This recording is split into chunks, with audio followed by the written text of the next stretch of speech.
30 tháng 4 năm 2006. Xin kính mời quý vị bước lên hàng ghế đầu, những hàng ghế đầu còn chỗ trống. Xin kính mời quý vị bước lên. Xin nhờ anh Nam giúp cho ban tổ chức mời quý vị con khách của chúng ta tiến lên trên hàng ghế đầu.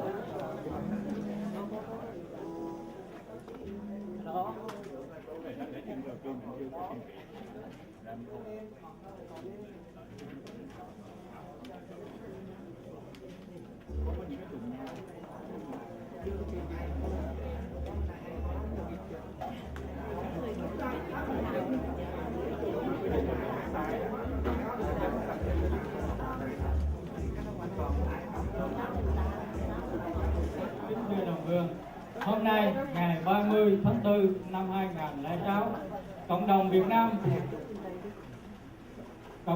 Nam tại Georgia cử hành lễ tưởng niệm 31 năm ngày Quốc hạnh. Trước hết, ban tổ chức buổi lễ hân hoan chào mừng và xin chân thành cảm ơn tất cả quý vị quan khách và đồng hương dành ít thời gian quý báu từ các nơi về đây tham dự lễ tưởng niệm 31 năm Quốc hạnh hôm nay.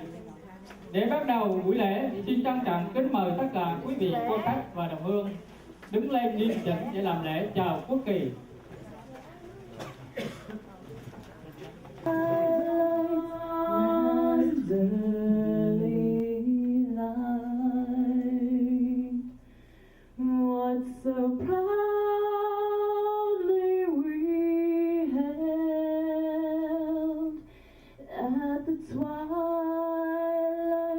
Last gleaming, whose broad stripes and bright stars through the perilous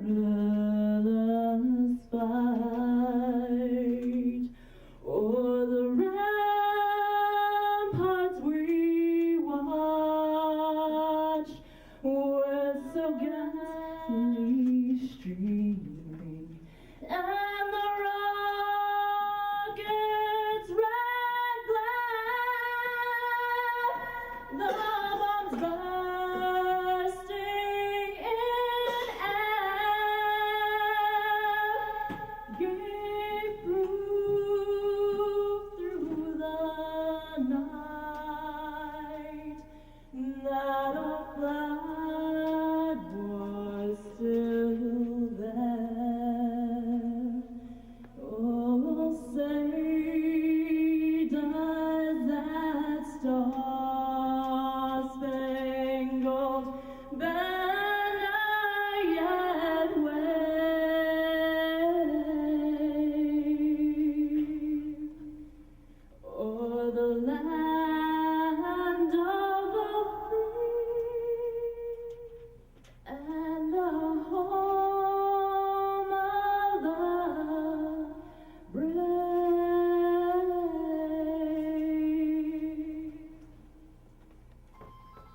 Quốc ca Việt Nam Cộng Hòa. Nhà Cộng dân ơi, đứng lên đáp lời sông núi, lòng cùng đi xin những gì thân sống, vì tương lai quốc dân cùng sống pha có tên, làm sao cho nước sông từ nay luôn vững bền, cho thầy thầy trên cương giáo thủ mưa theo đạo pháo, nói gió nước biên phái cần gian nguy, người công dân luôn vững bền tâm trí, hùng tráng quyết chiến đấu làm cho có nơi hoàng tiếng người đã làm cho đến muôn đời. Công dân ơi, mỗi thầy lưới tờ công dân ơi, làm cho khói bờ thoát cơn hoa bé vàng, lòng xứng danh nghìn năm trong đời hồng. Phút mặc niệm để tưởng nhớ công ơn tiền nhân khai sáng tổ quốc, tưởng nhớ anh linh đồng bào tiến sĩ đã bao đời hy sinh bảo vệ non sông, tưởng nhớ đến đồng bào quân dân cán chính Việt Nam Cộng Hòa đã anh dũng chiến đấu bảo vệ tự do, tưởng nhớ đến đồng bào bỏ mình trên cuộc hành trình tìm tự do, tưởng nhớ đến những chiến hữu đã bỏ mình trong trại giam của Cộng sản, tưởng nhớ đến anh linh tử sĩ quân nhân Hoa Kỳ và quân đội đồng minh đã vì tự do hy sinh. Phút mặc niệm bắt đầu.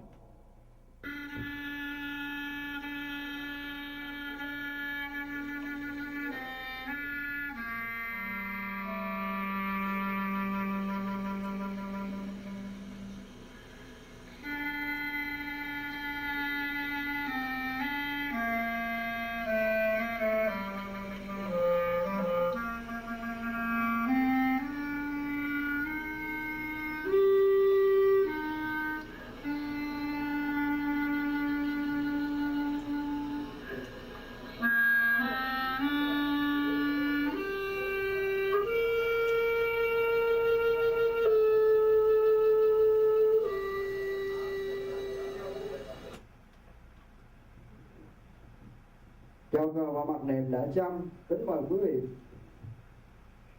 A silent moment for 58,000 women and men who died for our freedom. The moment have ended. Thank you and happy. Kính mời quý vị đứng trong tư thế trang nghiêm để chúng ta tiếp tục làm lễ dâng hương bằng thờ Tổ quốc. Xin kính mời quý vị bao lỗ tiến lên lễ đài. Chánh bái tụ vị.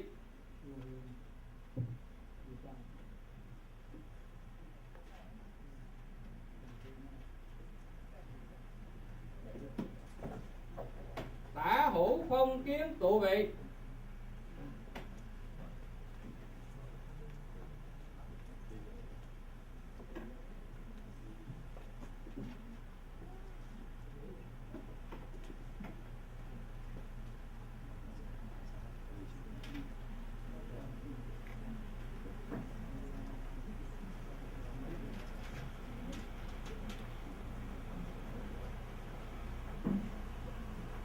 Bằng hương.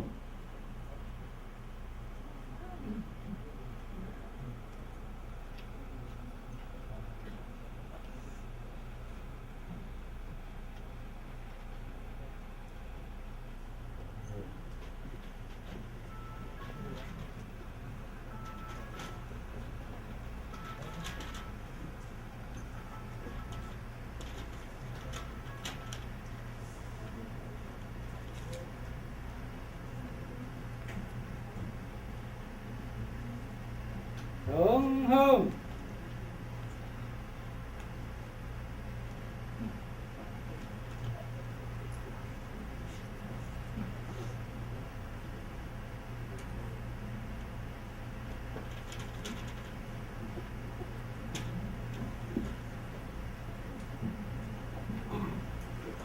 Tháng ơi sao dời vật đổi, trời xanh phát bóng thét gầm, đất bằng thốt nhiên sống nổi. Trăm họ lâm cảnh tan tóc điêu linh, muôn dân chịu điều tai yên nghiệt trái. Xót thay xa loài quỷ dữ, kìa những chốn tuy hòa phú bổn, đường di tản lấp lấp chen chân.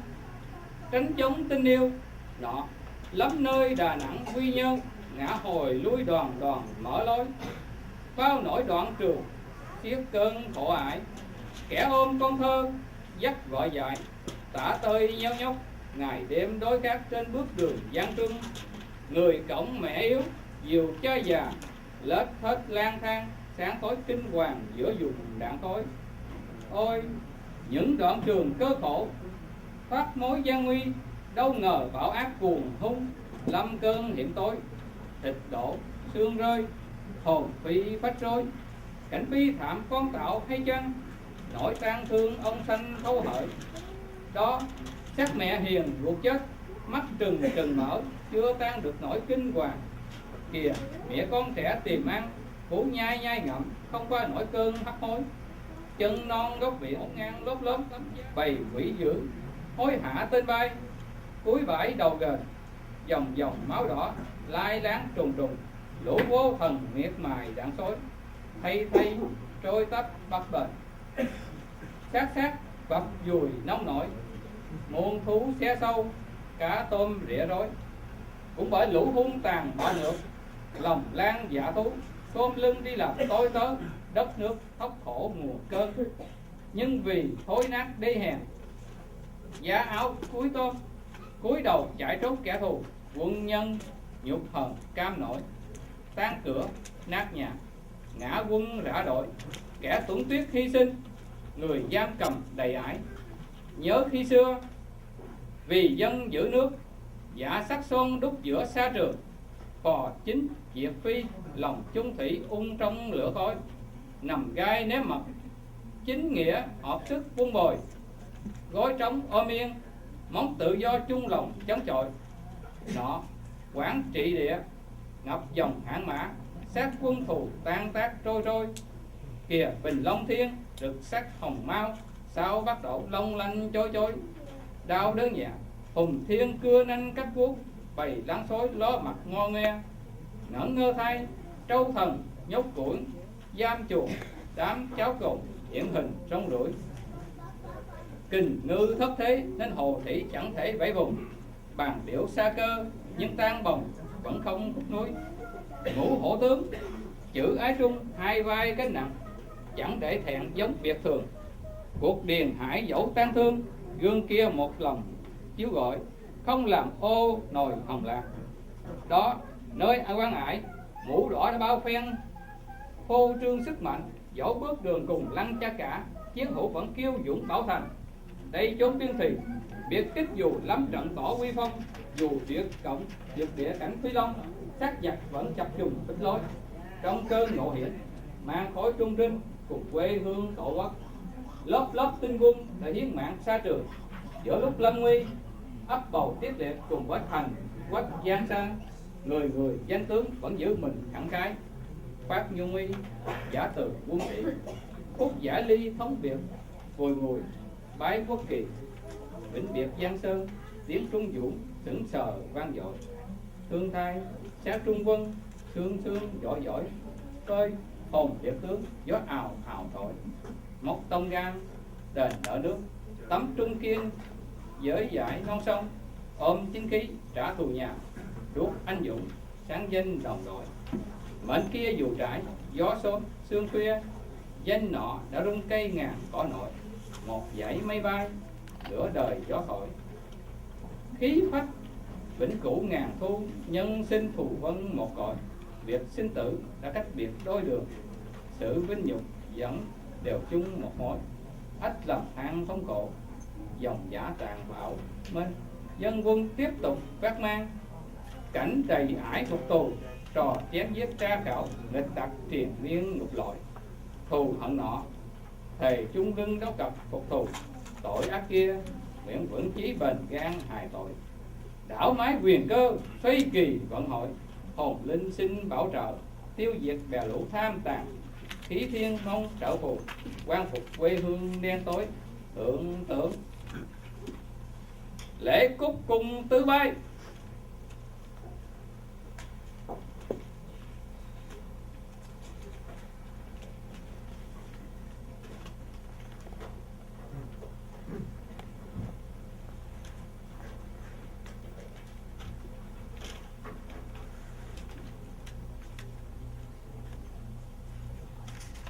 Bình thân.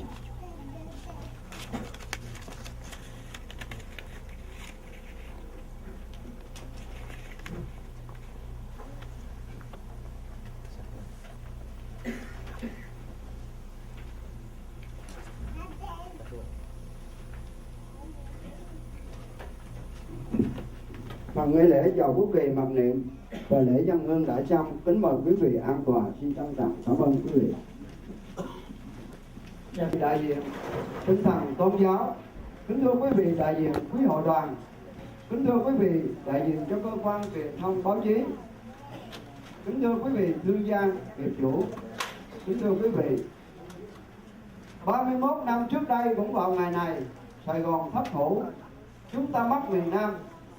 Cố Tổng thống Nguyễn Văn Thiệu từng nhắc nhở, quốc gia còn tất cả, quốc gia mất, tất cả mất.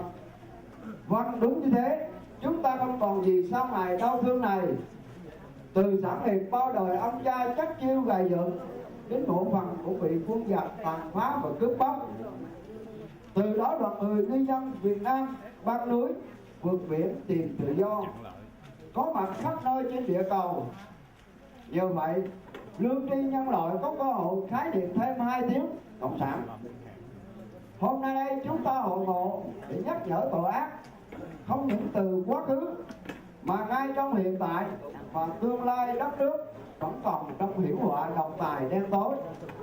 Ngõ hầu đoàn kết bên nhau, tìm cách giúp đỡ những con người, những tổ chức còn trăn trở với thân phận dân tộc, quyết đấu tranh cho tự do, nhân quyền và xứ sở. Đó là lý do cuộc đại hội chính trị hôm nay. Kính thưa quý vị, trước bàn thờ Tổ quốc, trước hồn thiên anh linh tử sĩ, chúng ta hãy cùng nhau ghi khắc lời nguyện này của anh Trần Quang Trân, vị anh hùng sĩ quan quân lực Việt Nam Cộng Hòa, đã nói trước khi nghỉ việc. Anh nói: hãy đem mâm cơm này cho những người đang đói. Riêng ta, như đã nói, ngày nào còn sống, ta không nhận bất cứ một ân huệ nào của Cộng sản. Kết thúc, anh đã cất cao lời hô. Xin quý vị cùng chúng tôi hô lớn: Việt Nam Cộng Hòa muôn năm! Việt Nam Cộng Hòa muôn năm! Việt Nam Cộng Hòa muôn năm! Đại đạo Cộng sản! Đại đạo Cộng sản! Đại đạo Cộng sản! Xin trân trọng cảm ơn quý vị. Ladies and gentlemen, 31 years ago, on the same day, Saigon had fallen. We lost the South Vietnam. An ex-Vietnamese president, Thiệu Nguyễn, once said, "Our country stands, we have everything. Our country fall, we lost everything." Yes, there is nothing more painful than losing it all. Since then, the Vietnamese have to fight the communists by all means. We are here today to remind ourselves of the crimes that the Vietnamese communists had committed in the past, the present, and what they will do in the future. Our country are still in pain and danger that the communists inflicted upon our people. We must fight for the human rights. That is the reason for us to be here today. Ladies and gentlemen, as we are right now in front of the ancestor altar, let us honor the men who fought and died for our beloved country. Vị đại diện tôn giáo, quý vị đại diện hội đoàn, We are honored here today that we receive many people from our religious as well as different organizations. và 2 lữ đoàn thiện nguyện quân chí nguyện của Hoa Kỳ, đó là lữ đoàn 2 và lữ đoàn 4 cũng có sự hiện diện ngày hôm nay.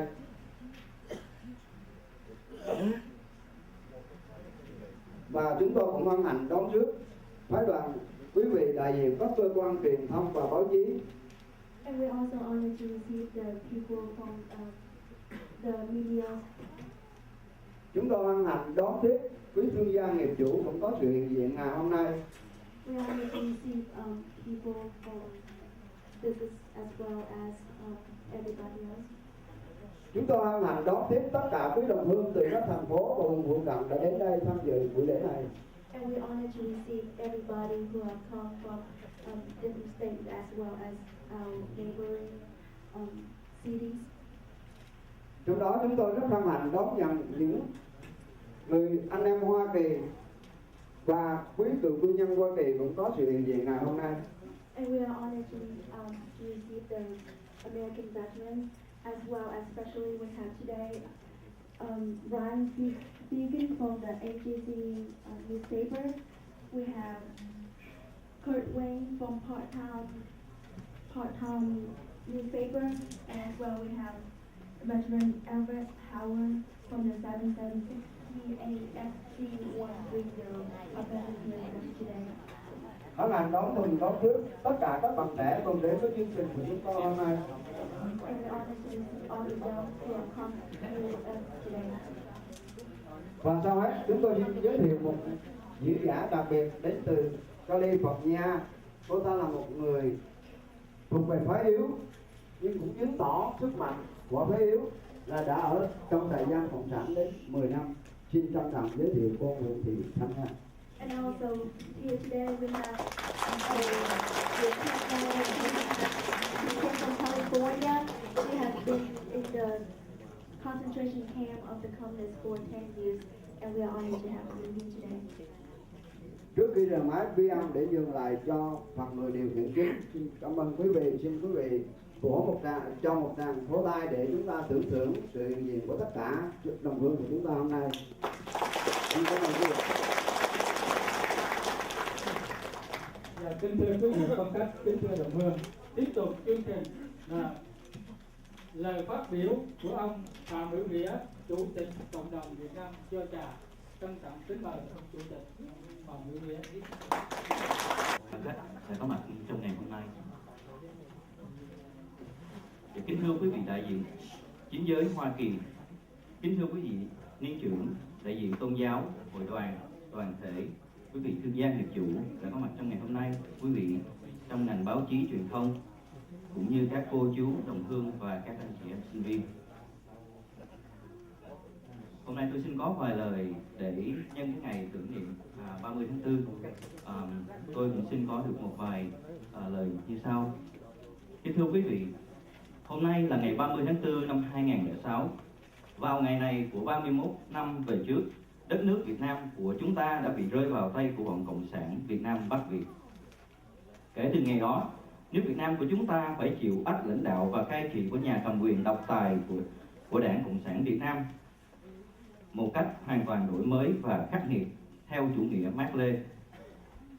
Hôm nay, cũng như thường lệ của hàng năm, nhân ngày tưởng niệm đất nước của chúng ta đã đi vào một trang đen tối của lịch sử, người Việt của chúng ta ở khắp nơi đã tụ về đây để cùng nhau tổ chức ngày lễ quốc hận, ngõ hầu nói lên toàn cầu biết rằng nước Việt Nam của chúng ta là nước Việt Nam của chúng ta và những người không được may mắn hiện còn đang ở tại quốc nội lại thêm một năm nữa phải chịu những sự cai trị, đàn áp và hành hạ đối với những người dân lương thiện, nói lên những sự thật và chính nghĩa, nói lên cái sự độc tài của chế độ cộng sản với những bậc tu sĩ và các tôn giáo khác nhau trong nước như đạo Công giáo, đạo Phật giáo, Cao Đài, Hòa Hảo, vân vân.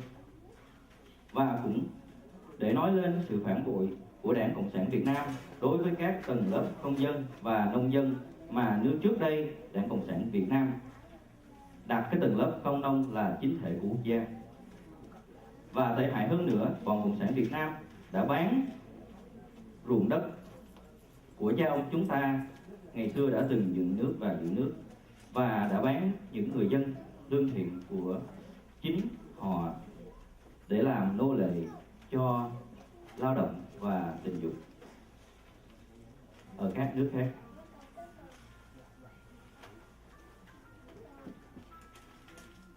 Để hầu mang lại cái lợi riêng cho họ.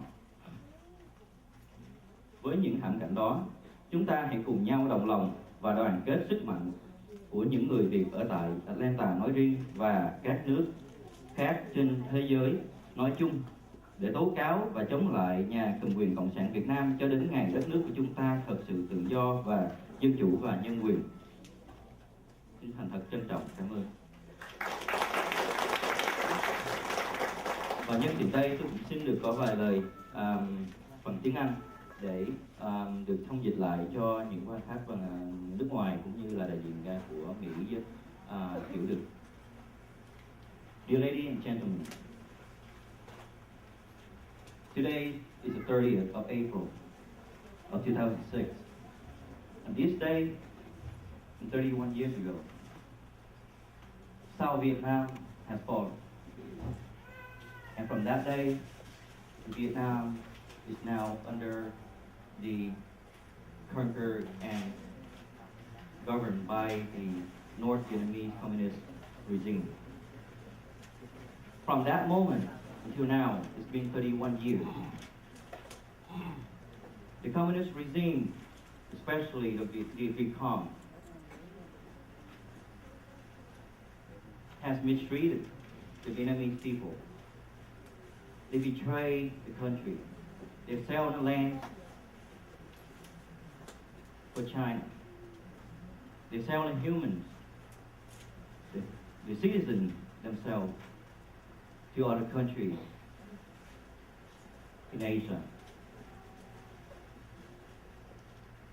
Not only that, they have been captured, all of our American soldiers, all of Vietnamese veteran soldiers in the camp, betrayed them, and mistreated them, tortured them.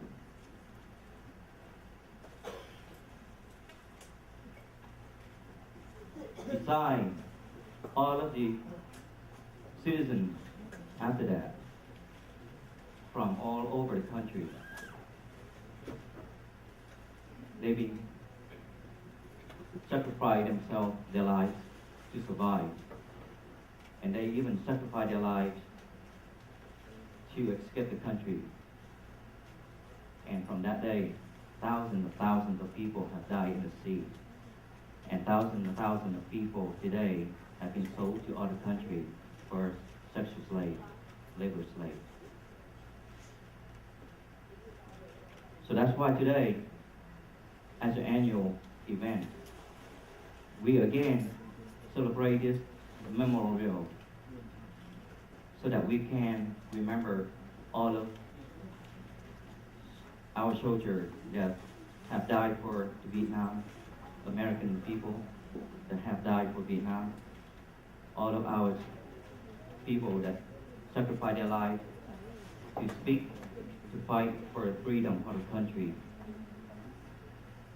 And as you see from the back there on the wall, there's a lot of pictures, acts, posters, that those, I believe that those pictures, acts, and posters, I believe that those things are actually worth more than 1,000 words that I am standing here myself that speak to you, or all of us speak to you. Because those are the true evidence that the Vietnamese communist regime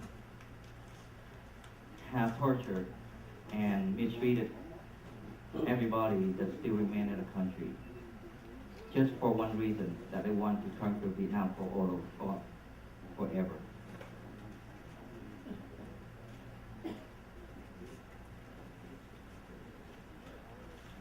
So that's why we're here today, to tell everybody, to everybody in the world, to understand what is going on in Vietnam right now, and hopefully the world understands from that, and we'll have the request to the Vietnamese Communist government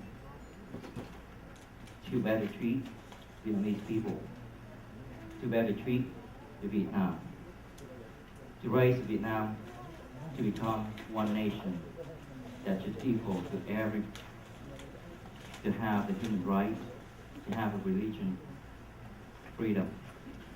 Thank you very much. Kính thưa quý vị con các, kính thưa đồng hương, tiếp tục chương trình là phần chiếu live show. Xin phép quý vị được hạn chế ánh sáng, được để chúng ta xem live show cho rõ.